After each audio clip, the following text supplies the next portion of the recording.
Welcome to my class. नमस्ते student. बच्चों, आज हम कक्षा 10वीं की पाठ्य पुस्तक कृति का भाग 2 का अध्ययन करने जा रहे हैं, जिसमें हम चैप्टर नंबर 4 पढ़ेंगे और इस चैप्टर का शीर्षक है यही ठैया झुलनी हिरानी हो रामा। और इस पाठ का यह सेशन नंबर 1 है। यही ठैया झुलनी हिरानी हो रामा, इस पाठ के लेखक है शिव प्रसाद मिश्र रुद्र। तो सबसे पहले हम लेखक के बारे में जानकारी हासिल कर लेते हैं और इस पाठ के बारे में संक्षिप्त जानकारी हासिल कर लेते हैं।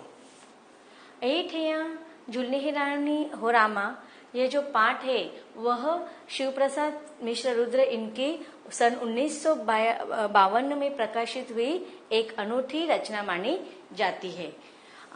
सन 1952 में प्रकाशित शिव प्रसाद मिश्र रुद्र की अनूठी मानी जाने वाली कृति बहती गंगा में काशी के 200 वर्ष के अविच्छिन्न जीवन प्रवाह की अनेक झांकियां है, जिनमें से एक झांकी है यही ठैया झुलनी हिरानी हो रामा, अर्थात जिसका अर्थ है हे राम, इसी स्थान पर मेरी झुलनी, अर्थात नाक में जो नथनी डाली जाती है उसे झुलनी कहा जाता है। नाक के दोनों छिद्रों के बीच पहनने जाने वाला गहना खो गई है।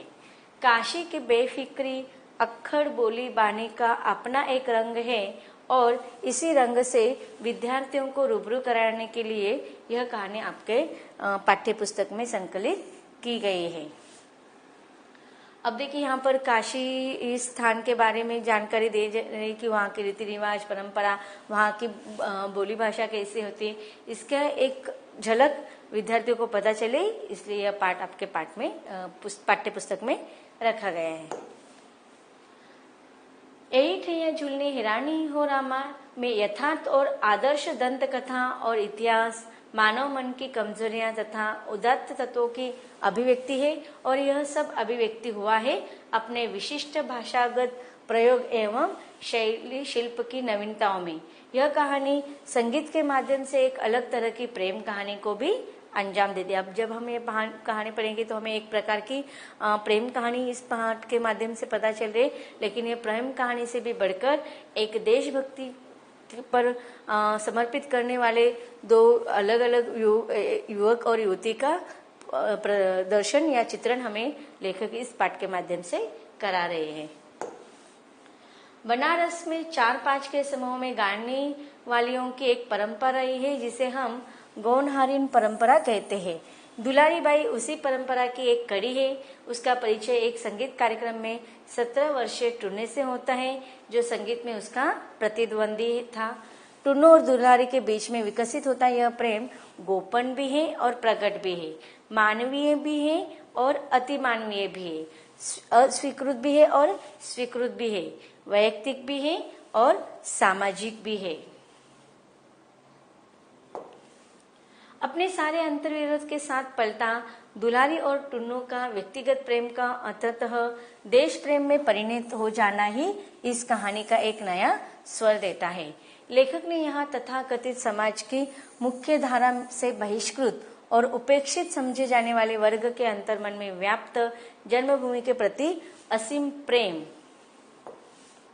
विदेशी शासन के प्रति क्षोभ और पराधीनता के जुए को उतार फेंकने की उत्कट लालसा और आजादी की लड़ाई में उनके योगदान को रेखांकित किया है। कहानी एक ही साथ कई उद्देश्यों को लेकर चलती है, जिसमें सच न छापने वाले संपादक का भी यहाँ पर दोहरा चरित्र भी हमारे सामने आता है। अब देखिए, इस कहानी का सारांश हमने पढ़ लिया है। अब हम इस पाठ को विस्तार से पढ़ते हैं।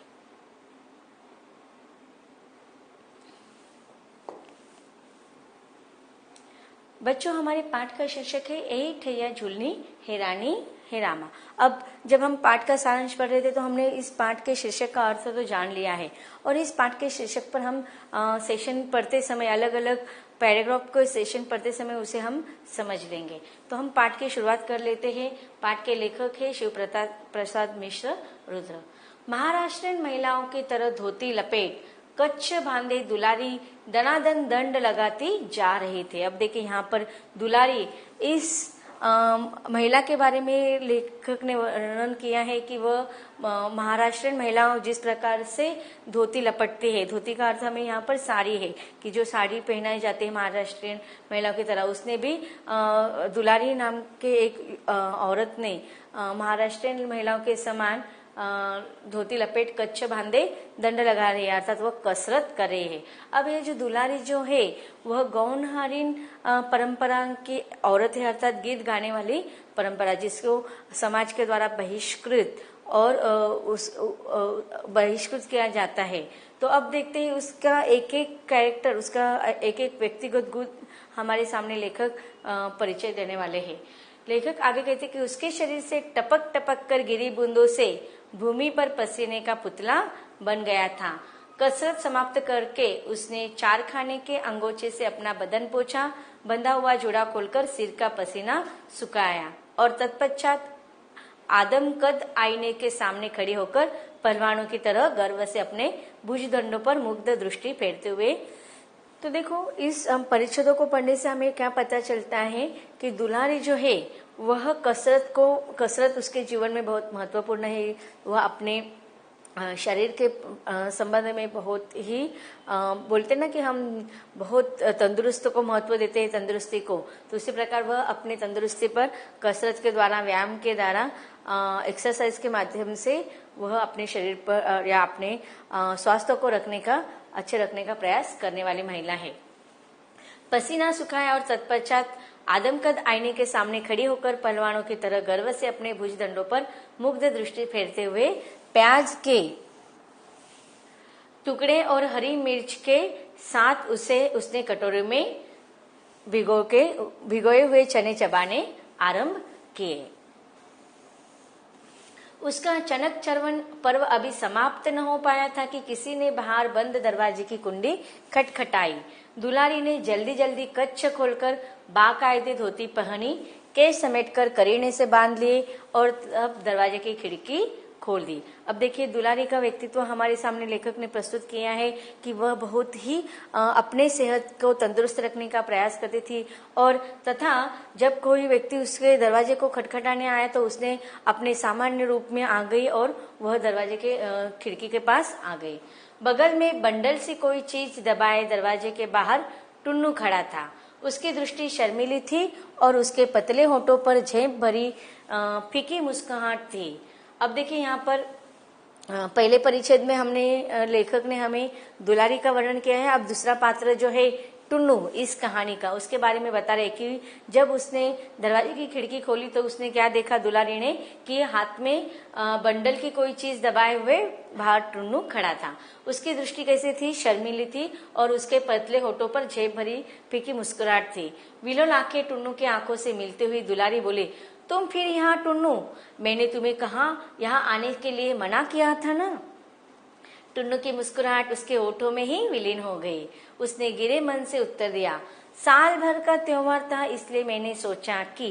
कहते हुए उसने बगल से बंडल निकाला और उसे दुलारी के हाथों में दे दिया।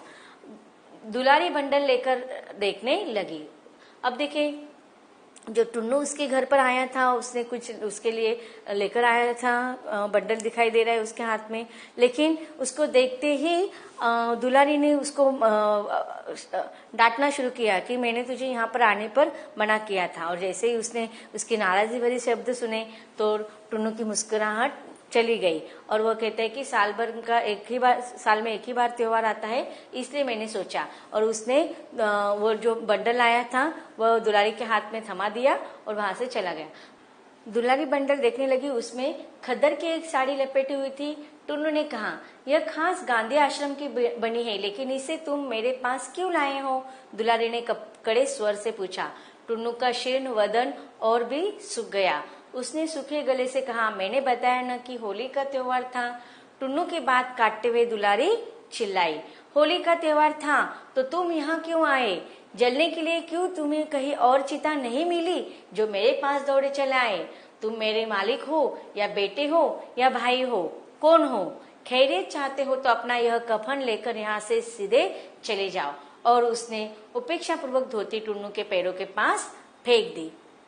अब देखो उसने जब टुन्नू के हाथों में वो बंडल देखा, वो टुन्नू उसको देता है तो कहता है कि यह खद्दर की साड़ी है और जो उसने कहाँ से लाए हैं, गांधी के आश्रम में बनाए गए थे। अब देखो इससे हमें पता चलता है कि यह जो कहानी है वो किस समय की है, जब हमारा देश परतंत्रता में था, आजादी की लड़ाई सारी समाज में फैली हुई थी और गांधी जी खुद चरखा पर धागे पिरोकर वह वस्त्र बनाया करते थे। तो उस खादी की या खद्दर की साड़ी टुन्नू दुलारी के लिए लाया था और कौन सा होली के त्योहार पर लाया था। लेकिन जैसे ही दुलारी ने उसको देखा तो डांटना आरंभ कर दिया और खेड़े चाहते हो तो अपना यह कफन लेकर यहाँ से सीधे चले जाओ। और उसने उपेक्षा पूर्वक धोती टुन्नू के पैरों के पास फेंक दी। टुन्नू की काजल लगी बड़ी बड़ी आंखों में अपमान के कारण आंसू भर आए। उसने सिर झुकाए हुए आर्द्र कंठ से कहा, मैं तुमसे कुछ मांगता तो हूँ नहीं, देखो पत्थर की देवी तक अपने भक्त द्वारा दी गई भेंट नहीं ठुकराती, तुम तो हाड़ मांस की बनी हो। देखो यहाँ पर एक तरफ दुलारी उसको डांट फटकार रही है, उसको मिलने के लिए मना कर रही है, तो दूसरी तरफ टुन्नू अपने नरम दिल स्वभाव से उसको मनाने की कोशिश कर रहा है। अब जब उसने मना कर दिया था साड़ी लेने से, वो खद्दर की साड़ी लेने से दुलारी ने, तब टुन्नू के आंखों से बड़े बड़े काजल उसने लगाए थे बड़े बड़े आंखों में, तो वह आंसुओं के साथ उस साड़ी पर गिर गए थे। हाड़ मांस की बनी हूँ तभी तो दुलारी ने कहा। टुन्नू ने जवाब नहीं दिया। उसकी आंखों से कज्जल मलिन आंसुओं की बूंदें नीचे सामने पड़ी थी, धोती पर टप टप टपक रही थी। दुलारी कहती गई। अब देखिए वह उसके मन के भाव को समझने की कोशिश ही नहीं करी थी, उसको डांट पर डांट लगा जा रही थी। और इसे क्या हो गया था, टुन्नू का मन थोड़ा पिघल गया था और उसके आंखों से जो अश्रु बह रहे थे वह काजल युक्त अश्रु थे और सामने पड़ी हुई उस धोती पर टप टप गिर गए थे। टुन्नू पाषाण प्रतिमा बना हुआ दुलारी का भाषण सुनता जा रहा था। पाषाण प्रतिमा अर्थात पत्थर की मूर्ति बना हुआ दुलारी की उस डांट फटकार को चुपचाप सुन रहा था। उससे इतना ही कहा, मन पर किसी का बस नहीं, वह रूप या उम्र का कायल नहीं होता। अब देखिए इन वाक्य से हमें क्या पता चला है कि मन पर किसी का बस नहीं, वह रूप या उम्र का कायल नहीं होता। इससे हमें पता चलता है कि टुन्नू उस दुलारी से प्यार करता है और वह कहता है कि मेरे मतलब जब किसी से प्यार हो जाता है तो उस पर मन का किसी भी प्रकार का जोर नहीं पड़ता और प्यार या प्रेम कभी भी किसी की उम्र, रूप, रंग यह नहीं देखता है। और कोठरी से बाहर निकल वह धीरे धीरे सीढ़ियां उतरने लगा। दुलारी भी खड़ी खड़ी उसे देखती रही। उसकी भौं अब भी वक्र थी, परंतु नेत्रों में कौतुक और कठोरता का स्थान करुणा की कोमलता ने ग्रहण कर लिया था। अब देखिए जैसे ही टुन्नू सामने था तो वो थोड़ा क्रोधित थी, लेकिन टुन्नू वहां से चला जाता है तो उसका रूप परिवर्तित हो जाता है, उसके आंखों में कौतुक दिखाई देता है और जो कठोरता उसके आंखों में थी वो उसका स्थान करुणा और कोमलता ने ग्रहण किया। उसने भूमि पर पड़ी धोती उठाई, उस पर काजल से सने आंसुओं के धब्बे पड़ गए थे। अब देखिए हमने देखा था, परिच्छेद में पढ़ा था कि उस धोती पर टुन्नू के आंखों में जो काजल लगाया था वो आंसू के साथ उस धोती पर गिर गया था, इसलिए वह धोती पर काजल के धब्बे लग गए थे।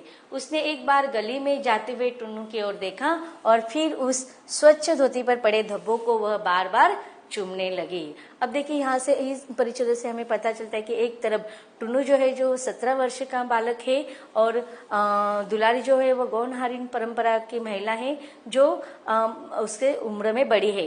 इसीलिए तो वो कहता है ना कि मन पर किसी का काबू नहीं होता है, जब प्यार होता है वो किसी भी प्रकार का रूप या उम्र के बारे में नहीं सोचता है। तो एक तरफ दुलारी उसको डांट फटकार तो दिखाई दे रही है उसके, लेकिन जैसे उसके जाने के पश्चात उसके द्वारा दी गई धोती का और धोती पर जो अश्रु रूपी काजल के जो धब्बे लगे हुए थे उसको वह बार बार चूमने लगती। तो वह उसके साथ जो कठोरता का व्यवहार करती है वह जानबूझकर करती है।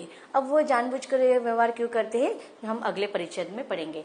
उसके पहले हम देखते हैं कि इस परिच्छेद में जो कठिन शब्द आए हैं उसको हम देखते हैं। पढ़ते हैं कठिन शब्दों को। पुतला मूर्ति, चारखाना चार खानों वाला कपड़ा, अंगोछा गमछा, बदन तन, आदमकद मनुष्य की ऊंचाई के बराबर, भुजदंड लंबी बाह, बाकायदा नियमानुसार, जेब संकोच या लज्जा, विलोल चंचल अस्थिर। खद्दर खादी की, शीर्ण वदन उदास मुख, खैरियत कुशल क्षेम, आद्र नम, हाड़ हड्डी, कज्जल मलिन काजल लगी उदास, कायल वश, वक्र तिरछे। तो बच्चों अब तक हमने इस सेशन में दुलारी और टिन्नू इनके बारे में जानकारी हासिल कर ली। अब आगे लेखक उनके बारे में हमें कहानी में बहुत सारी जानकारी देने वाले हैं, उसको हम पढ़ेंगे इसके अगले सेशन में।